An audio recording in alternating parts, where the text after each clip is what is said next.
Эфирден алықлар вақты студияда Осын Үреева исемісіз. Бүгінгі шарылышының төп темалары. На этот вопрос мы тоже здесь уделяем определенное внимание. И здесь есть очень много очень простых методик, простых инструментов для того, чтобы себя выровнять, скорректировать и быть в ресурсе. Лекция «Ұстахана һәм файдалы товарлар ярминкәсе». Әлмәттә, балаларға бағышланған масштаблы хайрия фестивалі узды. Когда я пошла к Лиле Ивановне, она нас учит рисовать. Она мне дала картинку, и там все вот так вот нарисовано было. И я срисовала. İхлас ижад җимешләре. Луч телекомпаниясының 35 еллыгына багышланган рәсем бәйгесенә нәтиҗә ясалды. Ondan gururlanam, tırışa, özü oyunu, bizim de zorlayışla ettirip prizlarını alıp ayta, молодец. Тамбовтан триумф белән яшь Әлмәт баскетболчылары фестивальнең төп кубогын алып кайтты.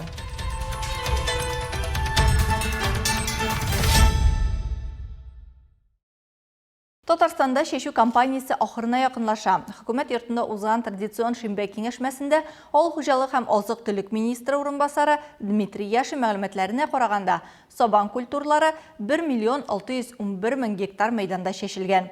Бу планнан 94% тәшкил итә. Жылы ярата торган культуралар чәчү тәмамланган. Шулай итеп, кукуруз 15,000 гектар, соя 1,9,000 гектар, карабыдай 3,6,000 гектар били. Агымдагы елда күчмә азык запасларын исәпкә алып, 3,2 миллион тонна сенаж, 3,7 миллион тонна силоз һәм 320,000 тонна печән әзерләргә кирәк булачак. Кышлауга ел ярымлык азык запасы белән керергә кирәк. Бу шартлы бер баш терлеккә 40 центнер туры килә ди белгечләр. Бүген 11 районда терлек азыгы әзерләү башланган да инде.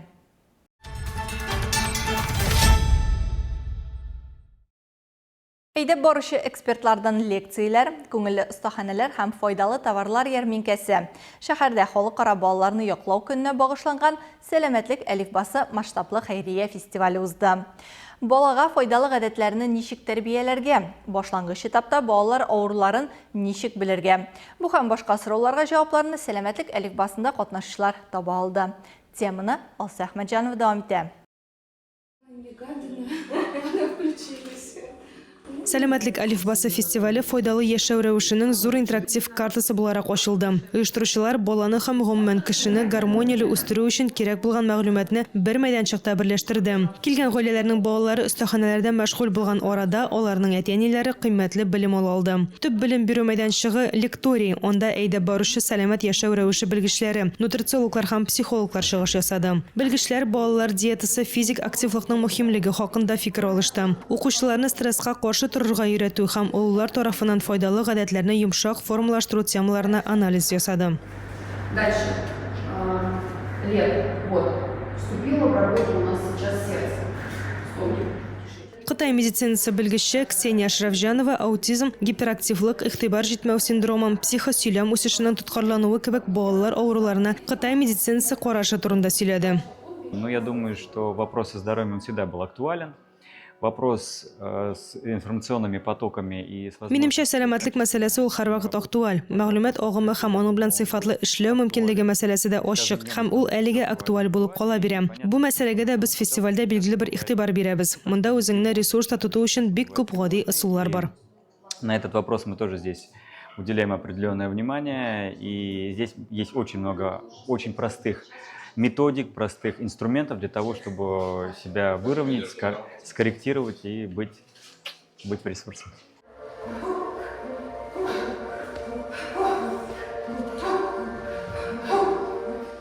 Клиник-психологтан практика фестивальдә катнашучы Гөлнара Саляховага ошаган. Аның фикеренчә, безнең бер шулы заманда психик-эмоциональ киеренкелекне бетерү, сәламәтлекне саклауга бер адым. Әлеге фестивальгә ул Лениногорск шәһәреннән килгән. Практика была очень... Бик эффектив, интенсив булды бу. Асылнан иң рәхәте икән. Тән хәзер ниндидер бер рәхәтлек хис итә. Достигается то самое состояние, ради которого я пришла сюда. Сәламәтлек әлифбасы фестивале күрсәткәнчә, киләчәк буын турында кайгырту көн саен гади адымнардан башлана. Аларга игътибар итү мөһим. Алса Әхмәтҗанова, Яңалыклар вакыты, Луч, Әлмәт телекомпаниясе. Ну, как я могу сказать, лошадь, она натренирована, я вижу в ней себя. То есть я очень сейчас много тоже работаю.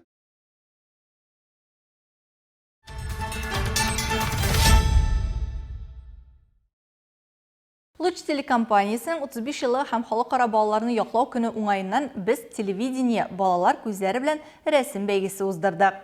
Һәм кичә иң яхшысы дип танылган рәсем авторларын бүләкләү тантанасы узды.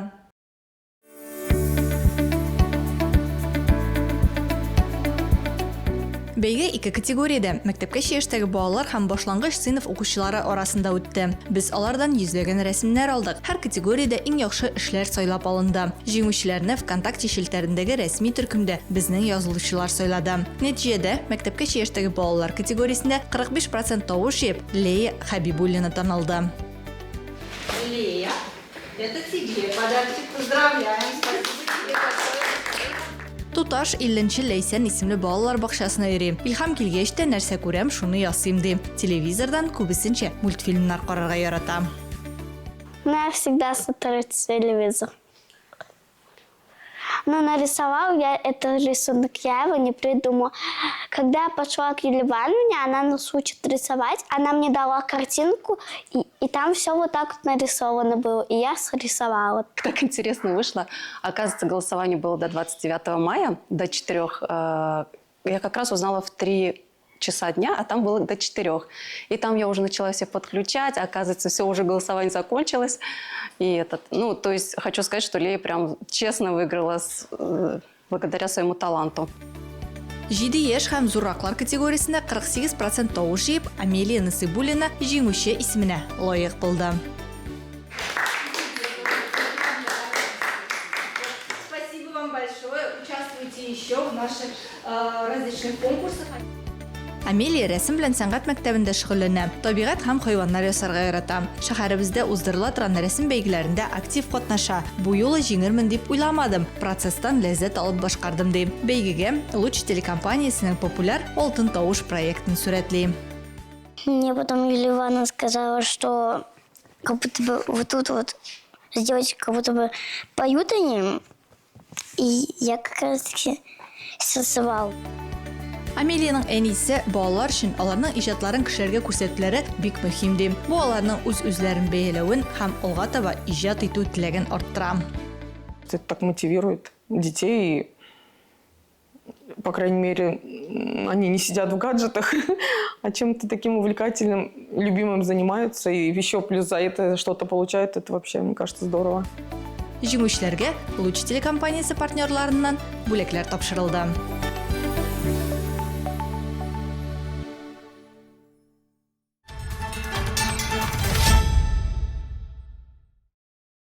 Калабызның Татарстан нефтенә 60 ел исемендәге мәдәният һәм ял паркында бию сезонына старт бирелде.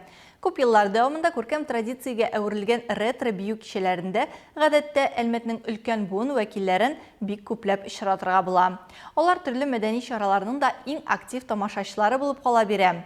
Җәй башлану белән бию мәйданчыгының ачыклыгын игълан итеп биредә концерт оештырылды. Очрашу атнаның һәр чәршәмбесе уза.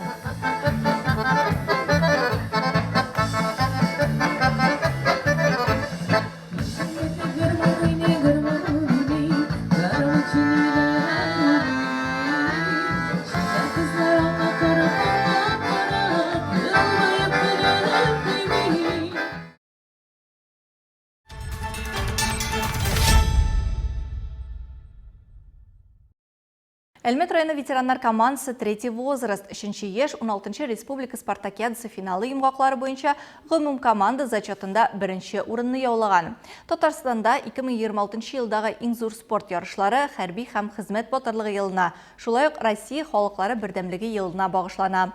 Җиңү өчен бөтен Татарстаннан 500-дән артык активист көрәшә.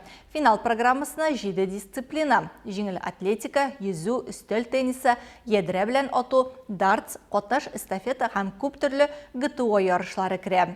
Өлкән буын вәкилләре арасында спорт юнәлешен үстерү буенча системалы эш районның социаль сәясәтендә өстенлекле юнәлешләрнең берсе. Моның өчен калабызда барлык шартларда тудырылган.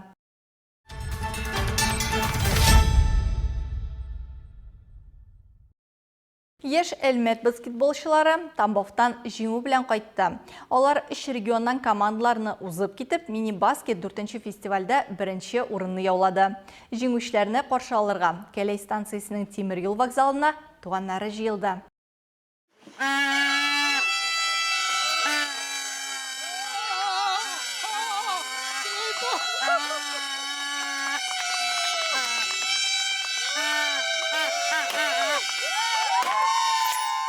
Спортчыларның туган якка кайтуы аеруча җылы мизгел. Кәләй станциясенең тимер юл вокзалы территориясендә әтиәни һәм якыннары алар өчен шын бәйрәм әзерләде. Чемпионнарны плакатлар, шарлар һәм чиксез горурлык хисе белән каршы алдылар. Якыннары Әлмәт өчен яшь спортчыларыбызның җиңүе чын мәгънәсендә бөтен Россия масштабындагы вакыйга дип уртаклаша.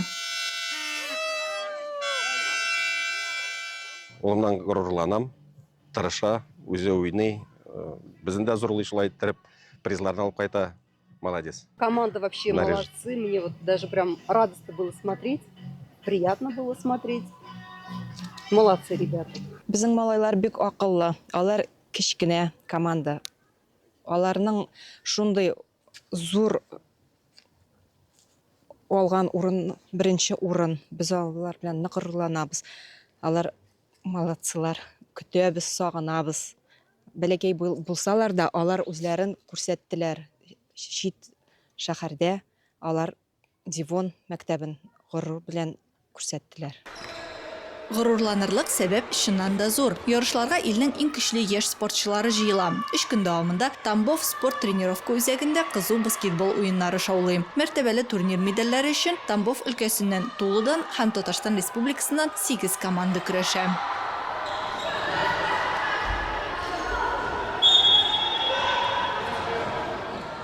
Командаларны 2 төркемгә бүләләр. Барлык уеннарда Әлмәт спортчылары үзләренең характерларын, җиңүгә омтылышларын һәм югары дәрәҗәдәге уеннарын күрсәтә. Киеренке көрәштә алар туган шәһәрләрен лаеклы яклап кына калмыйча, фестивальнең төп трофеен да өйләренә алып кайта. За счет более Ярым финалда егетләр сыйфатлырак уен, боҗырага эләгүләр һәм сакта уйнау хисабына җиңү яулады. Финалда БК Тамбов командасы белән очрашты. Алар белән уен башында бераз дулкынландылар, ләкин нәтиҗәдә аларны 20-30 очкога узып киттеләр. Там также было в начале игры очень волнительно, нервно, но потом в итоге мы выиграли где-то 20-30 очков их.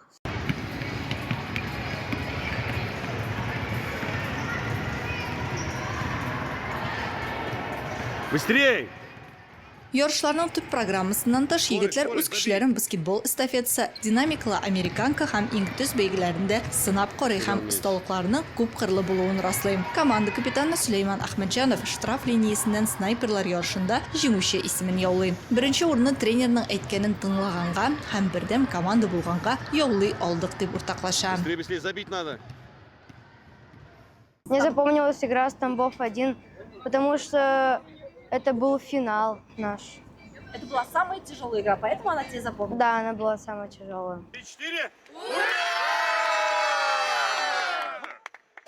Баскетболчылар җәй көнендә ял итәргә җыенмый. Алар республика күләм беренчелекләрдә үзләрен күрсәтергә әзерләнә.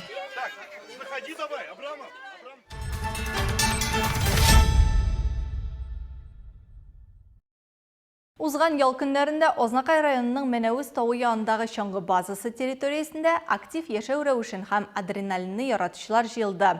Биредә кросс-кантри буенча Татнефть профсоюзы ярышлары узды. Кызу спорт чарасы тамашачыларга да, катнашчыларга да яхшы кәеф бүләк итте.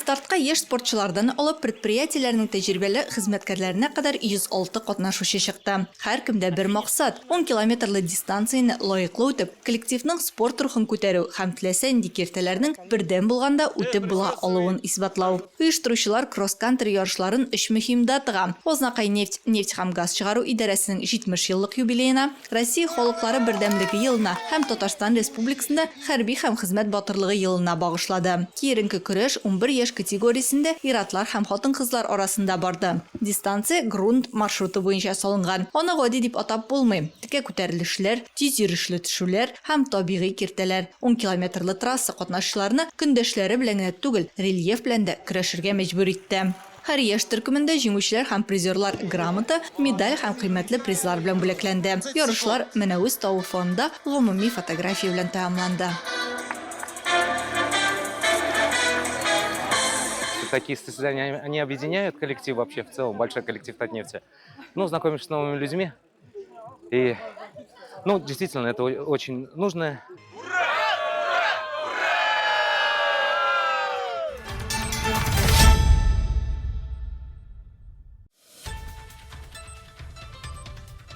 Хөрмәтле тамашачыларыбыз, яңалыклар чыгарылышының туры трансляциясын сез ВКонтакте социаль шелтәренә кереп, Луч Әлмәт төркемендә сәгать 7:00-дә карый аласыз. Безнең иң кызыклы сюжетларыбызда рәсми аккаунтларыбызда урнаштырыла. Бүгенге чыгарылышта шулар иде. Мин Алсу Нуриева һәм монтаж операторы Динара Гайнетдинова сезнең белән саубуллашабыз. Исән-имин булыгыз.